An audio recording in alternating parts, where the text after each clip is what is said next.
Back in the fall of 2023, so last fall when this video is recorded, we collected a whole bunch of acorns of particular varieties of oak that sprout in the fall. Ashworth, bur oak, and another type of white oak type. I talked about in a video the idea of fall planting those seeds since they had already sprouted. I felt like, well, let's just try putting them in air prune boxes. I'll link here to some video about our air prune box concept, and throughout this video I'll share more notes on that. But we've got some other crops in here, Nanking cherry and chestnuts, other things that were planted this spring. But I want to take a look, do a little bit of an unboxing, my first weeding pass of our oak seeds planted in the fall. How did that work? Real quick, normally what we do here is we set up these air prune boxes in the spring. Pardon my boxers and my dress shirt over there. I work all day in the field most days and then come and swim in the pond, wash my clothes in the pond, and then throw them on the air prune boxes to dry off. But we had a wild rainstorm. Anyway, peaches, chestnuts, hazelnuts, we tend to prep our air prune boxes in the spring and plant them. Nanking cherry, same idea. These are beautiful. They're working out wonderfully, planted out in the spring.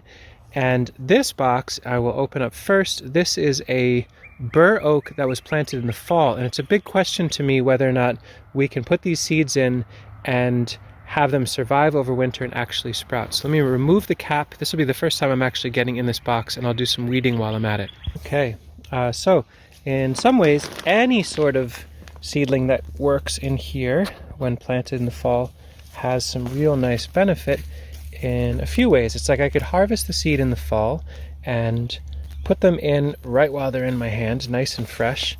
Let them overwinter in place, and then as they germinate in the spring, they can come up at their leisure and be growing without me having to transplant and manage a taproot and all that kind of stuff. But that being said, I put in a pretty good density of seed, and this bur oak, I'm definitely seeing some seedlings in here. Not a bad number, but I think I put in, nope, no notes there. I probably put in 100 or two. Let me weed the bed and actually see what's in here. So it's spotty growth overall, but I'm not going to complain. These are seedlings that would have been really challenging to handle over winter with already developing taproots back in November when I collected them. One question that I have, I wonder, did I just mulch a little bit too deeply? Because I'm seeing a bunch of shoots in here. What's the picture with this? Did they come up and get a little damaged? They're regrowing. I'm seeing life on them. I think it's the question is very much still in the air of how this box will perform in the fall. The fact that there's some in here is compelling and positive. It's not overwhelming.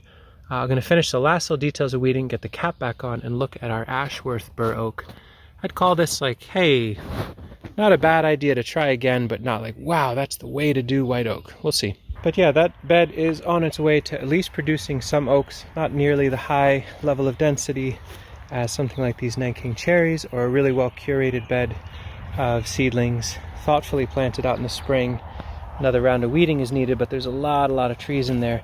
This last bed, however, looks decent. This is Ashworth bur oak. I definitely see a lot in here. Let me pop the cap and take a look. For this one, I'm just going to take the cap off, not the whole cage, and start pulling while I'm looking. So in real time here, I'm kind of sharing notes of what I'm observing. It's going to be at a certain point I need to pause on the video and prioritize the needs of the trees for sure. But these are little kids of them. This is Ashworth bur oak popping up. Decent density, certainly a lot lower than what I planted in here, but I'm seeing a lot of seedlings, especially on the edges of this, which seems as though it corroborates the idea that perhaps I mulched just a little too deeply in the middle. It tends to be when you mulch a bed, it's easy to mulch more thoroughly in the middle than the edges. At least it's easier for me. But let me pull everybody that isn't Ashworth bur oak and take a final look. Okay, so here's that bed, weeded. I'm sure there's a couple weeds in there, but there's close to zero weeds that remain. Extremely easy to weed. I think the putting all the compost in the soil and the mulch and the seeds in the fall, freeze-thaw cycles and the mellowing of winter made it extremely fast and easy to weed this rather than, you know, dry, hot, tilled soil in the baking sun. I don't know, there's 50 to 100 seedlings in here, probably about half the density of what I planted, probably at about the right kind of total density to allow some beautiful tree development. I would call this something that I would do again, which is harvesting the seeds in the fall, those that want to sprout in the fall that have no prolonged dormancy requirement, planting them into rich air prune boxes, mulching thoroughly, but maybe not as crazily deep with the hay. Maybe it's more of a mulch with shredded leaves or wood chips. That's something to explore. I'd love to hear from folks. I know that people in warmer climates than where we live in central New York do this fairly regularly, where the winter's not harsh and deep and biting and cold, which will destroy the seeds lofted in those air prune boxes. But in our climate, it feels a little risky, but I feel positive about this overall. I will say, however, the black flies are starting to tell me it's time to go in. A lot more nuance and a lot more to understand within this idea of the air prune box, the fundamentals of these 2 foot by 4 foot boxes, or some sort of regular size with regular risers, regular caps. It feels really compelling to me. I'm going to be psyched to hear from people in the comments. What are you learning as you take the basic idea of air prune box, take it further, add your own flair to it? What's working, what's not, what feels really particularly exciting? To me, the idea of the tap-rooted trees that have no dormancy and wake up in the fall, I will do this again for sure. Probably a little bit less mulch, a little richer soil, and maybe the mulch a little bit less suppressive in the form of the hay. I feel like thick wads of hay kept some of these oaks from popping, not the coldness of the winter. Anyway, thanks for watching. Hope you are having wonderful growth wherever you are. Take care.